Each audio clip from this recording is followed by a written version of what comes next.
all of the traditional imbalances between men and women have flipped, and very recently. No, that's and when incorrect, young men, when you go may I be allowed to further in the finish? business, Sorry, that is I'm talking not about men, darling. When and you call your darling? Darling? How incredibly rude, and now you think it's funny. Well, this is exactly the problem. This is institutionalised sexism. There's a strong feminist presence on campus, there's a strong Black Lives Matter presence on campus.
I think that was feminist makeup, Milo.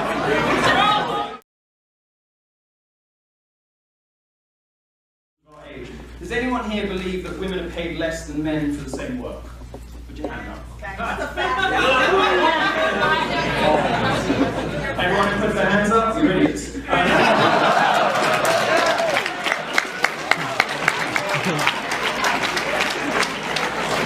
Does anyone here believe that there is a pervasive culture of rape that means that American university campuses have higher rates of sexual assault than the Congo? More than 1 in 5 women being sexually assaulted. Does anybody believe that about American campuses? Anybody?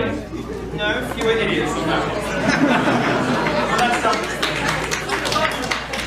one. These claims, based on advocacy research repeated by credulous journalists, are designed to do one thing. They're designed to push a particular political ideology on you that is divisive, hateful, bigoted, in many cases racist, in many cases sexist, and it is simply not very much fun. And I like fun, so I want to talk to you about free speech and how free speech can be fun. Ow! If you're in the audience and you are aggrieved about the gender pay gap, let me make your life happier and explain to you why you're wrong. If you take all of the money that women earn and all of the money that men earn, and you do a simple sort of division, you will arrive at a figure of, let's say, 79 cents on the dollar. The problem with this is that it is babyish economics of the childish kind that only the progressive left could possibly believe in. The problem with this stuff is it doesn't take into account the different choices that women make. It doesn't take into account the fact that women tend to work shorter hours, they have babies, they do all sorts of other things that mean that it's not an apples for apple, it's not an oranges to oranges comparison. Now, the problem with the wage gap is it's used to suggest that if a woman goes into the workplace, she's going to be paid 79 cents for the same work as a man. Well, that confuses wages with earnings. So if you believe that there's a wage gap, I would encourage you to return to the dictionary and learn what wages mean. Because it is illegal to pay a man and a woman differently for the same work. And in fact, it doesn't happen. Now, all sorts of these sort of politically correct prescriptions surround us. There are feminists on campus who are demanding to kill all white men as though that was some sort of move toward equality, when in fact it's simply a gesture of female chauvinism and hatred towards people that the modern intersectional far-left feminist lesbianic movement doesn't like. Lesbians are real, Milo!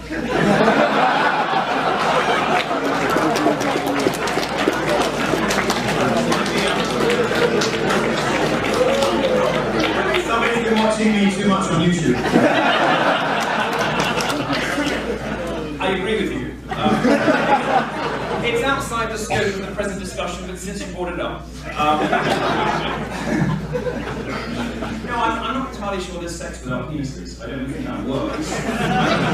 The lesbians that we like aren't really lesbians, they're just women in porn, aren't they? And if there are lesbians, it seems to me a sort of fashionable political movement we should stamp out, given the extraordinary rates of domestic violence, the obesity crisis, and by the way, it's an interesting thing. Did you know that there is one respect in which the campus rape crisis is real? Do you know what it is? Can anyone tell me? I've sort of given it away already. There is just one rape crisis on campus. It is the lesbian rape crisis. If you look at the statistics from the Department of Justice, you will see that vastly disproportionately, the women who report sexual assault on campus describe themselves as lesbians. If there is a rape epidemic on campus, it's not being committed by men. And if you look at the justice statistics, which are the gold standard, you'll discover all sorts of things that feminists won't tell you. I'm going to take on a really super quick talk. I want to get on to questions very, very quickly about some of the things that are going on at other universities. Now, Rutgers doesn't have a completely clean pair of hands. You have a reasonable claim here to be one of the universities that sort of invented trigger warnings. You also have, you did. I'm happy about it. You also have among your graduates a woman called Jessica Valenti. Does anyone know Jessica Valenti? Now, I'm not saying that everything at Rutgers, I'm not saying Rutgers is responsible for the creation of Jessica Valenti, but if you're something like Hitler's Austrian art college.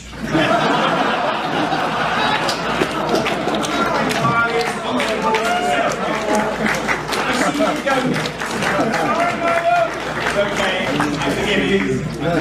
We hear this a lot from scientists. You hear it a lot, in particular, from female scientists. But the fact is that there is some reason to suppose that there is an advantage to being a man in certain subjects. There's reason to suppose that gender essentialism, biological determinism, whatever you want to call it, the fact that there are male brains and female brains, may indeed have some basis in science. Now, this is sort of thrown out of the window completely by feminists and female academics who just refuse to accept that there's any reason whatsoever why there might be a gender imbalance. Two things on that. One, actually the science is very much still out on that. And two, if you look at equality in society, if you look, for example, at Bangladesh versus Norway, what you notice is the number of women in science and technology subjects actually goes down as societies get more equal, because women simply don't make the same choices that female academics and feminists would like them to. Women actually don't want to go into the sciences on the whole, and when they have every option available to them, they tend to choose not to. If you're going to get put off a career in science because of an offhand comment from a Nobel Prize winner, how committed were you really in the first place to being a scientist? Well, it's brilliant being a gay man because you can get away with murder. You can do anything. I mean, there's the one respect in which identity politics is brilliant. As a gay man or a lesbian, you can basically get away with murder. You can be bitchy, you can be sarcastic, you can be rude and abusive, and you can do whatever the hell you like, and nobody complains. Okay, so we have to ask... Girls perform better at university. You have to ask if this is really a problem. More women are going to university, they're getting higher grades at school, they're getting higher grades at university, 20% of all more women graduate, women in their 30s earn more than men for the same work in their 30s in the UK and the US now. They are 2 to 1 more likely to get a job with the same qualifications. Where's the structural bias against women here? I don't see the problem here. What I do see, actually, is a very reasonable complaint from a lot of young men, not my generation maybe, I'm sort of 10 years older than them, but from a lot of young men who are going to university, going into the workplace, and they don't recognise the world you're describing. But this is based on an assumption that there ought to be some kind of gender parity. My suggestion is that there isn't. We don't complain when women dominate subjects like nursing. We shouldn't complain when men dominate dominate subjects like physics. Lesbian friends, or any men in the audience, or as I like to call them, eunuchs, you might like to consider scissor fingers, which is a fairly simple one. You have to kind of lift it up in the air to really get the full effect, but basically you just sort of lean back a little bit and just do this. Finally, a perennial feminist favourite, something you won't even have to teach your audience. It's finger wagging.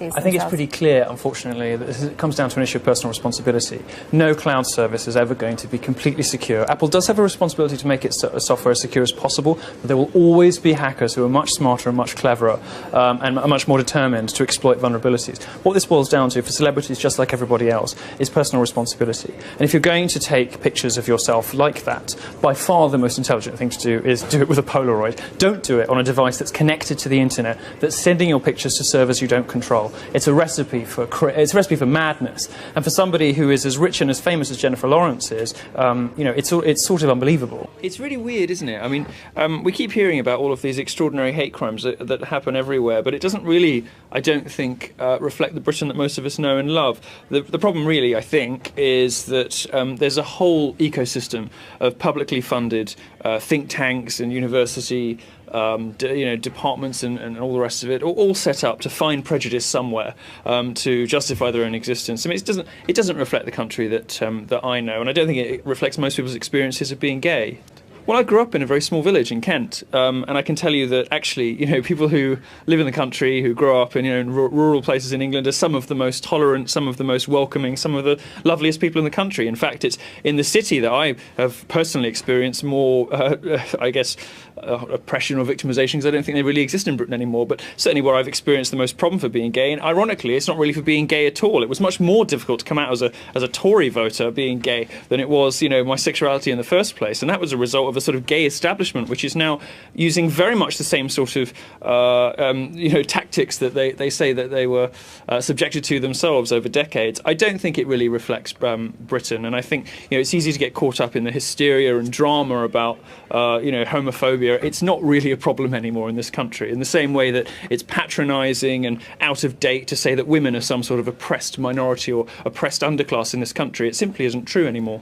Well, I lived in a small community and I was noticeably different. I remain noticeably different. The problem with hate crimes, first of all, is they're far too broadly defined. Second of all, it's a sort of Orwellian attempt to get inside the minds of people involved in altercations and work out what their real motivations were. And thirdly, in fact, it sort of destroys the concept of equality before the law, because effectively what hate crime means is it's more of a crime to hit, let's say, me, than it would be to hit you, which is something that I think most of your viewers would probably disagree with the principle of. It's an absurd thing to try to get into the minds of people, work out what they were really motivated by and what they were really doing. And this is the problem we're seeing at the moment in the US with the shooter, this terrible atrocity in Charleston.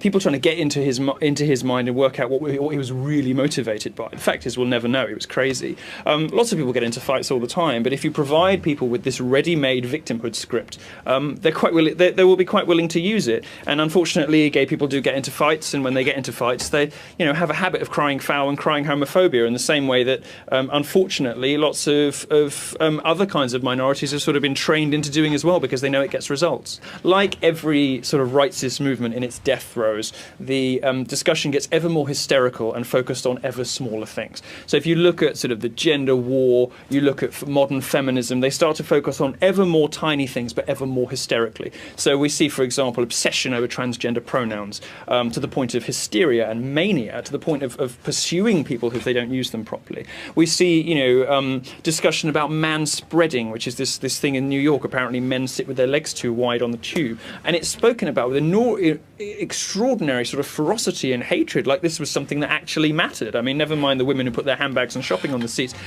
This sort of weird, obscure, tiny stuff that is spoken about enormously angrily is the sign of a movement in its death throes, panicking because it's worried about perpetuating its own existence. Well, the Office for National Statistics figures are based on 1% of an average right the way across the industry, so they don't take into account the different kinds of jobs people are doing, so really they're effectively meaningless. But there's a very simple question that demonstrates why the whole debate is nonsense and why the pay gap is a ridiculous sort of fabrication. And it's this: if women are doing the same work for less money, Why aren't companies full of women? Why aren't employers going out actively seeking women? Well, they don't, and they don't for some of the same reasons that women take different sorts of roles and different part-time roles. Women don't work as long hours as men do, even if they don't have children. They take longer holidays. They don't make as much money for their firms. They don't work the same overtime. So we can't really expect them to be compensated the same as men when they don't work as hard. Now, that's not, I don't mean that to sound, unkind about women. Women simply have different priorities in life. Most women want a more balanced life. They want time with their family. They want to do hobbies. They want more time away on holiday. They don't want to put in the work that those sort of obsessive, aggressive, sort of goal-oriented male professions sometimes demand. The law, for example. Women just aren't really interested in devoting their whole life to work in that way. And the very broad brush figures from the ONS simply reflect that. What they don't show is that a woman going to the workplace is going to be paid less than a man for the same. In fact, under the age of 35 in the UK and the US, women are paid more in the same sorts of roles, and they're 2 to 1 more likely to get jobs in science and maths because employers are so desperate to hire women. No, it doesn't matter in the sense that they are equal but different, but it simply isn't true to say that there is no difference whatsoever between the aptitudes of men and women. And it is, without question, true that there are some biological differences between men and women, and we know that from our anatomy. But we also know it from experiments that we do on young children before they've had the opportunity to be socialised, the sorts of toys that they go for. And that holds true actually for other bits of the animal kingdom as well. Some of the reason why girls drop out of STEM subjects at college and chess clubs is because they keep losing.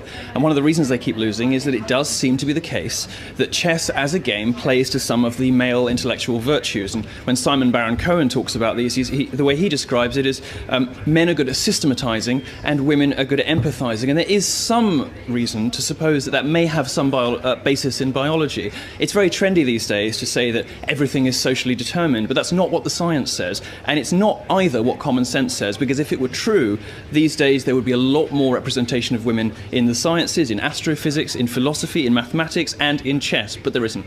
We're into sort of, broader left-wing territory here, where the educational maintenance allowance, the EMA, i.e. bribing children to go to school, well, hang on, what about the comments on... you just described as a basic right, which I think most ordinary people would find ridiculous. Okay, what about race? I mean, those of us who perhaps have right-of-centre views, but are under, no stretch of the imagination racism. In my dating history looks like a Benetton catalogue. I'm not a racist person, but I do think that there is some... I can understand people who are concerned that sexism and racism legislation, when it gives rise to positive discrimination, affirmative action, quotas and stuff like that, unfairly discriminates against certain groups of people. And I just don't accept the argument that Britain's racist. Okay, let me...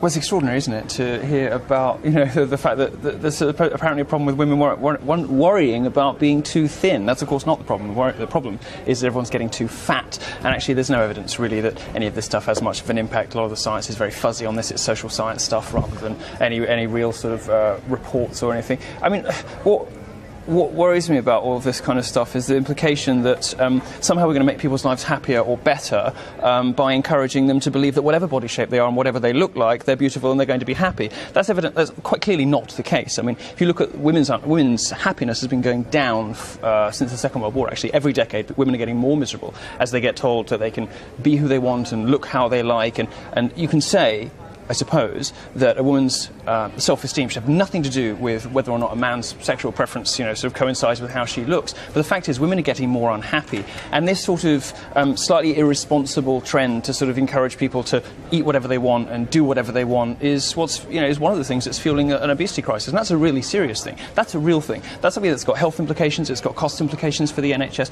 The problem isn't too many anorexic women. The problem is quite in the opposite direction. We're perfectly happy to have aspirational role models in our entertainment. We should have them too in our retail. There's nothing wrong with encouraging people to live healthily.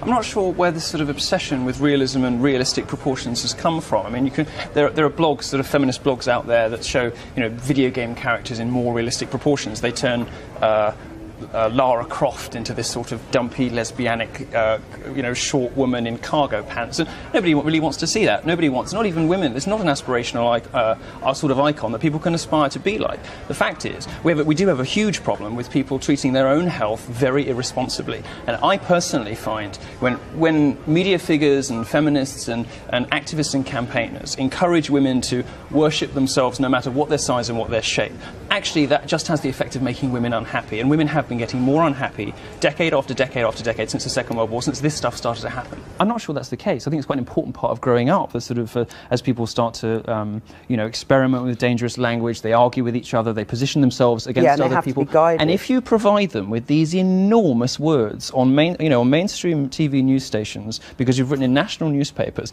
these awful, naughty words, what's a kid going to do? Use it. I'm going to read out something you wrote about homosexuality, which is the feelings of alienation and rejection it engenders are responsible for the sorts of repugnant tribal posturing you see on the streets of Soho on a Friday night, as bitterly unhappy queers engage in degrading and repulsive behaviour. I'll stand by that. It's okay. I'm really not that much of a homosexual. I mean, I don't even like them. I don't like them. If I were straight, I would be the biggest homophobe. I swear.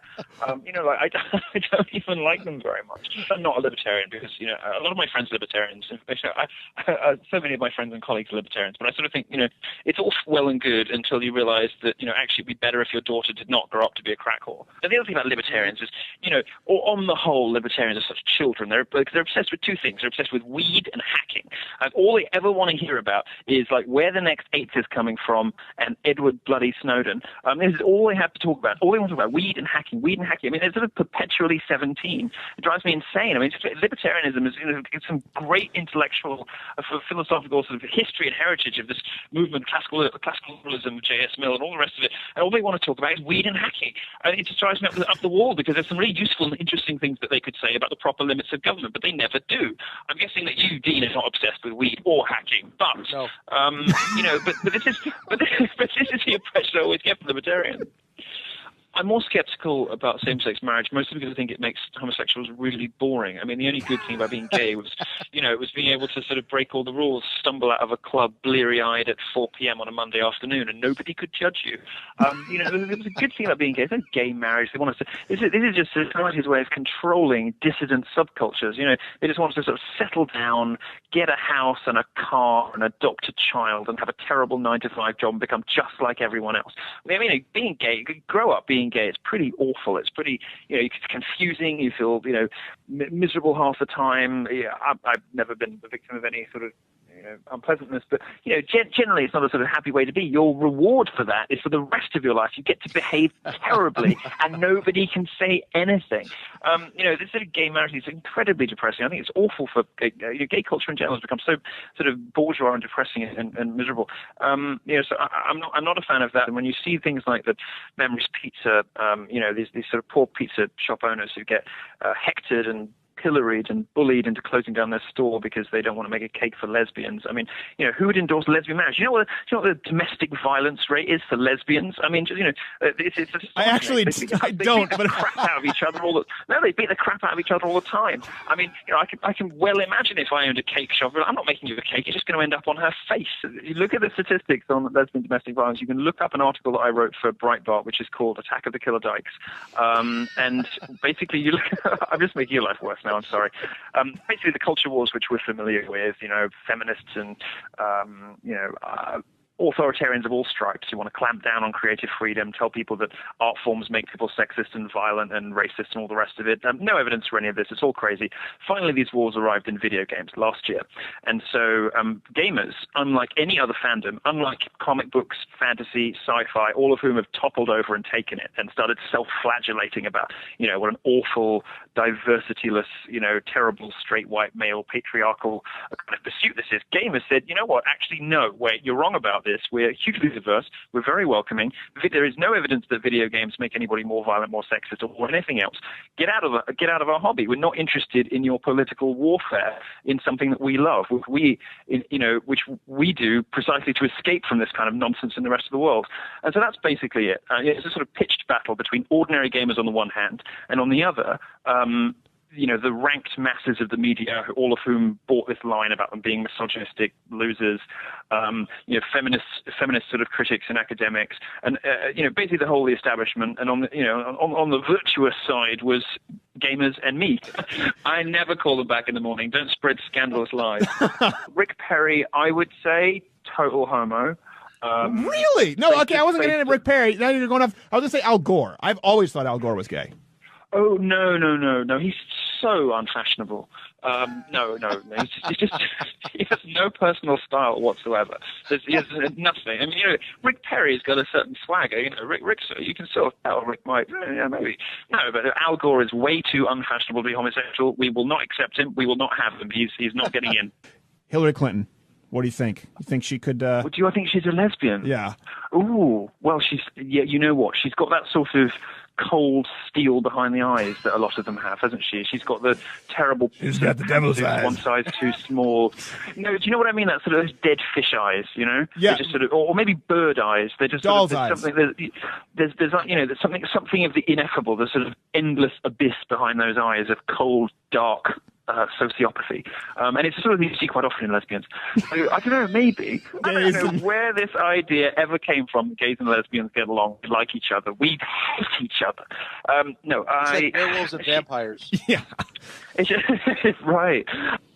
Yeah, I mean, the lesbians and housewarming gifts are always very dangerous. You give her the verbena instead of the vanilla. I mean, bad. You'll end up served for dinner. They're scary people. What was worse about it is, I mean, it's and this is Gavin McInnes's point. She said, cut that out, sir. You're going home in an ambulance. Nobody goes home in ambulances. That's like your ambulance takes you home. If your ambulance takes you home, something has gone wrong. You're going to go home in a hearse, little guy. I mean, it's Gavin McInnes's joke, but it's a good point. Good joke. Well, some people say that transgenderism is a psychiatric disorder that ought to be in the DSM somewhere near, for example, bipolar and narcissistic personality disorder. Yeah.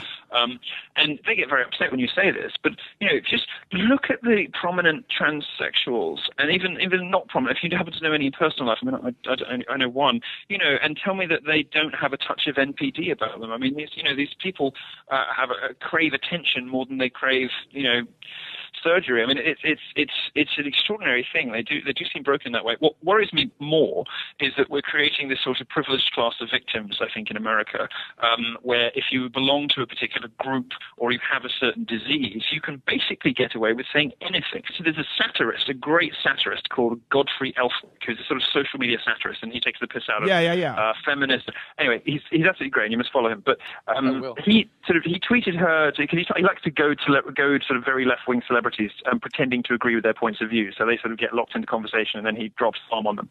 But he referred to Ben Shapiro as a neo-Nazi, or to Ben Shapiro as supporters as neo-Nazi, and she replied, "Agree." And you're like, hang on a second. I'm pretty sure when you had your hand around his shoulder, I saw a Yamulka. I'm pretty sure he's not a neo-Nazi. Just going to throw that out there. I mean, if somebody else called a prominent Jewish journalist a neo-Nazi, I mean, you can't even imagine what the result would be.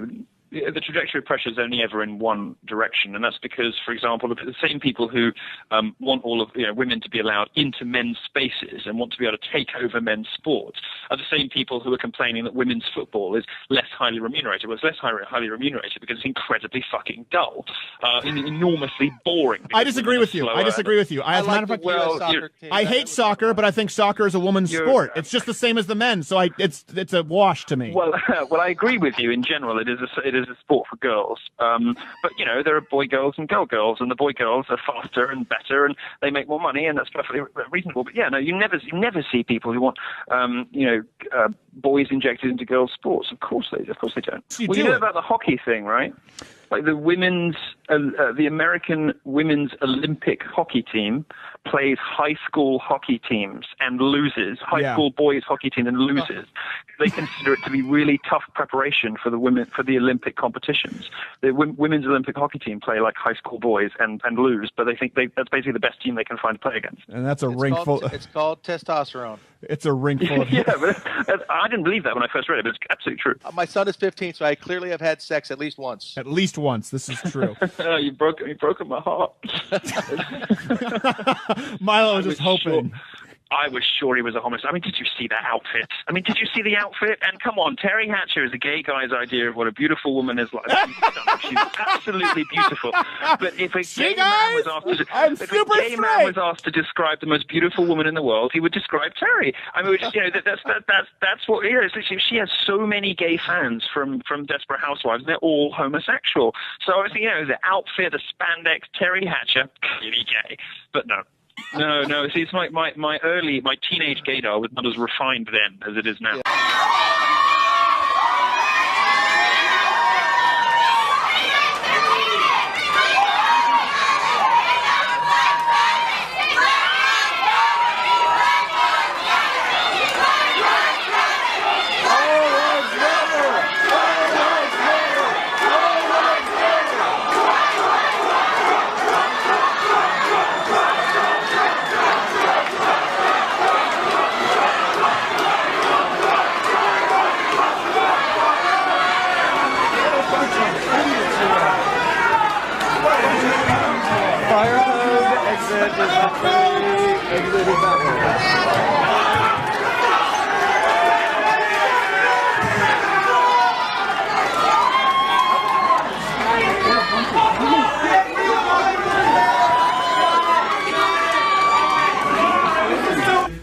Hateful, bigoted, in many cases racist, in many cases sexist, and it is simply not very much fun. And I like fun, so I want to talk to you about free speech and how free speech can be fun. Ow! If you're in the audience and you are aggrieved about the gender pay gap, let me make your life happier and explain to you why you're wrong. If you take all of the money that women earn and all of the money that men earn, and you do a simple sort of division, you will arrive at a figure of, let's say, 79 cents on the dollar. The problem with this is that it is babyish economics of the childish kind that only the progressive left could possibly believe in. The problem with this stuff is it doesn't take into account the different choices that women make. It doesn't take into account the fact that women tend to work shorter hours, they have babies, they do all sorts of other things that mean that it's not an apples for apple, it's not a... All of the traditional imbalances between men and women have flipped, and very recently. No, that's and when incorrect, young men, when you go may I be allowed to finish? business, Sorry, I'm talking correct. about men, darling. When and you call them darling? How incredibly rude. And now you think it's funny. Well, this is exactly the problem. This is institutionalised sexism. There's a strong feminist presence on campus, there's a strong Black Lives Matter presence on campus.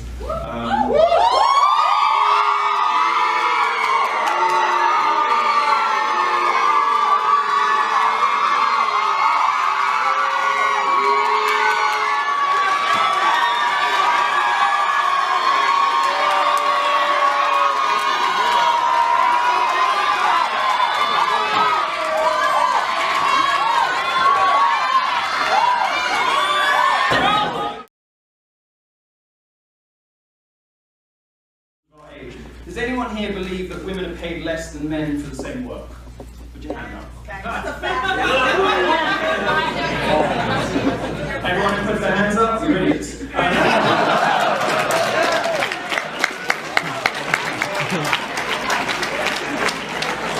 Does anyone here believe that there is a pervasive culture of rape that means that American university campuses have higher rates of sexual assault than the Congo? More than 1 in 5 women being sexually assaulted. Does anybody believe that about American campuses? Anybody? No? Fewer idiots on that one. These claims, based on advocacy research repeated by credulous journalists, are designed to do one thing. They're designed to push a particular political ideology on you that is divisive.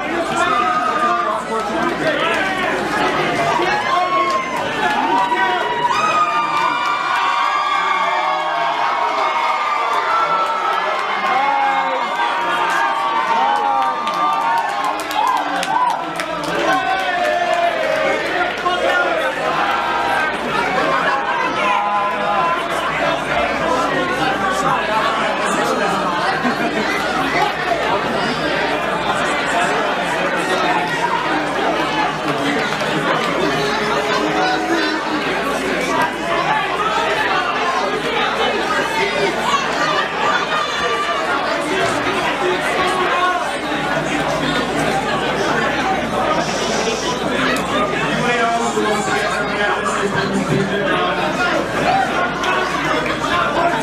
think that was feminist makeup, Milo.